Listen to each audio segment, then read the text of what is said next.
What's going on, guys? DJ F here. Smash that like button, and today we're going to be talking about these two hot commodities that are right in front of us because Black Friday is coming up.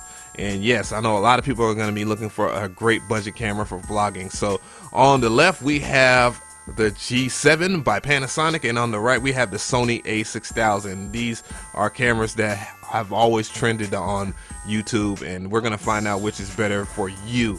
So we're going to talk about the facts here. And first off, we're going to talk about the build quality.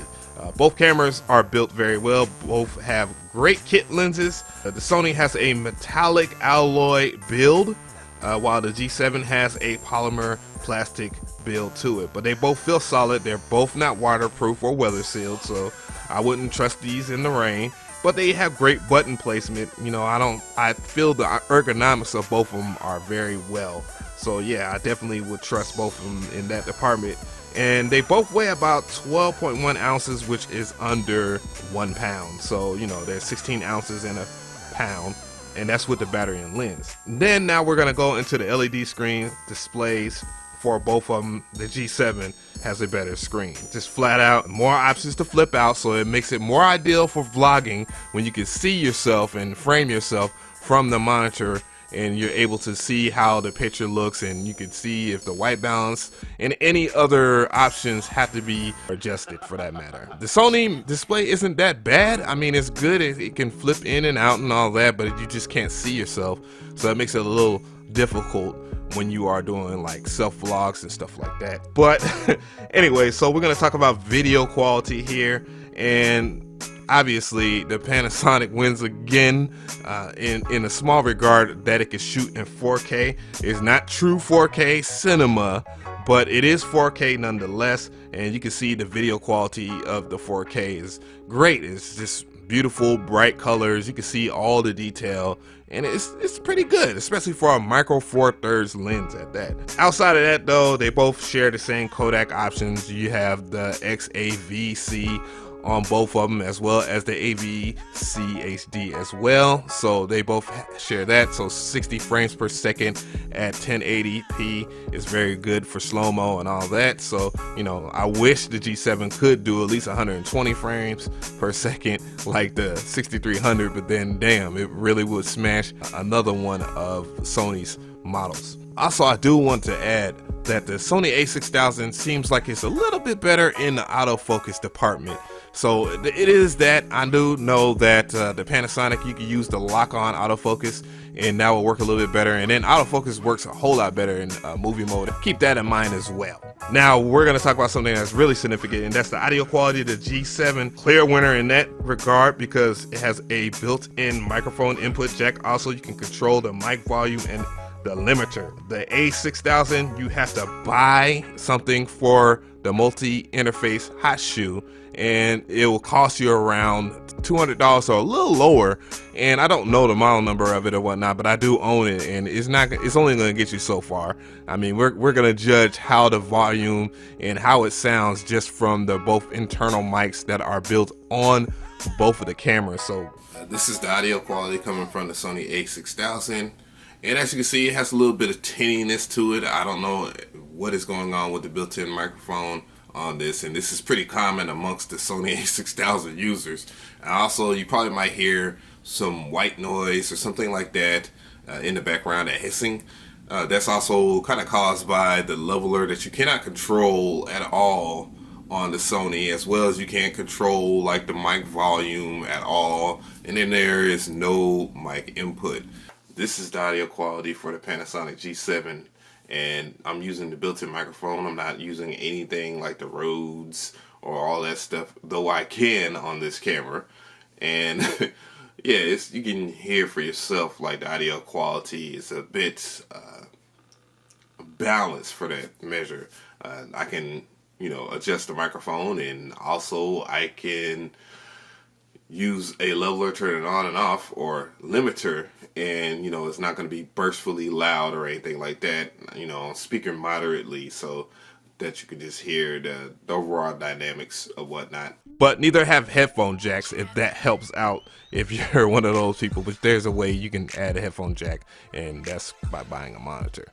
which will cost you more money. We're going to talk about lens stabilization, OSS versus OIS. OSS, which is optical steady shot, versus optimal image stabilization or stabilizer. The win goes to Panasonic. It's kind of a short win, small win, because they both don't have in-body stabilization, you know, for that regard, but you can, you know, adjust that stabilization and all that in post. So if you didn't know that, you can do that within Pinnacle Studio or even Sony Vegas, DaVinci Resolve, and Adobe. I'm pretty sure that every software allows you to stabilize battery life. Now this is a little it's going to be a little crazy because the battery life in the G7 is a little better. I will say that from shooting straight for an hour yesterday, and I actually shot using it brand new out of the box, and it and it lasted longer than the Sony a6000, sadly. And in regards to shooting it longer, there's an issue with the Sony a6000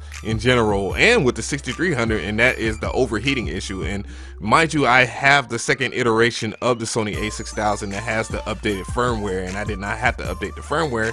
That just puts a question mark up there that Sony could have just, you know, did some minor fixes here and there. Probably could have added a mic in and all that, but you know, they just put out the product, make sure it's black, firmware updated, same price.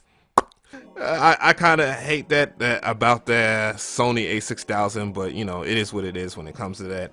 But the G7 definitely outshined the Sony a6000 in that regard. Peripherals, well, Sony wins there. It's obvious that they want you to buy their peripherals to use the a6000 for anything more professional. I do understand that there are people out there that probably say, hey, I'm gonna shoot and do a vlog and that's gonna be it, you know, I'm not gonna really mix this and that and the third. But if you're gonna compete with people like Jake Paul and you really have those type of dreams, you're gonna have to learn how to edit and stuff like that, or at least get a team together.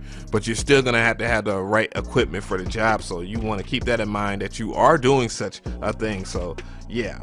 Now let's talk about the still shots here, because that was a very important thing that we brought up. Shout outs to Jason Vong as we was having a good old conversation about the a6000 versus the Panasonic G7, and I feel that, you know, the images from the G7 aren't bad.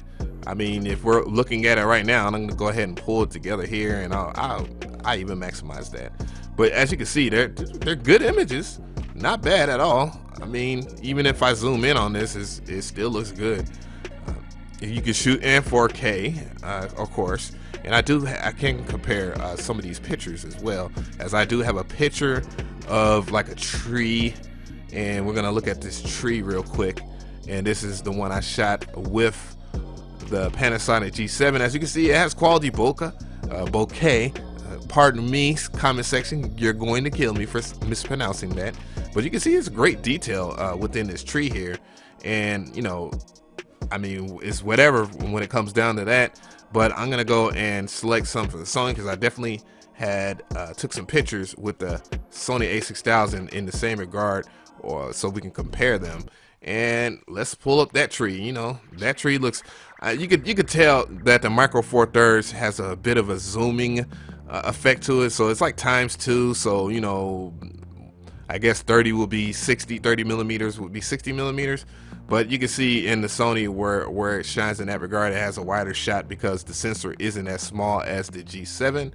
These are both shot at 500 ISO and at the same distance, 14 meters or whatnot, just really close. I just put the camera really close so I can get the shallow depth of field, and was testing that, and they both have it. This Sony picture is brilliant. I mean, at 24 megapixels versus 14 megapixels, you would think that the 14 megapixel camera would have the issue, but nah, it's not really. It just, you know, it is what it is when it comes to that.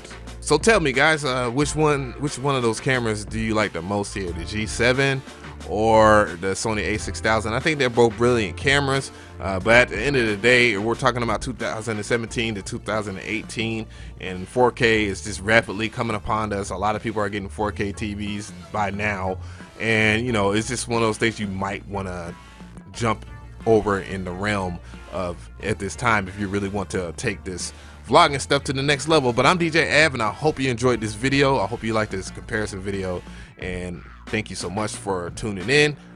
like, comment, subscribe, and I can do more of this stuff if you like it. Anyways, I'm DJ F, and I'm gonna hit y'all with that stamp. Trap Tendo.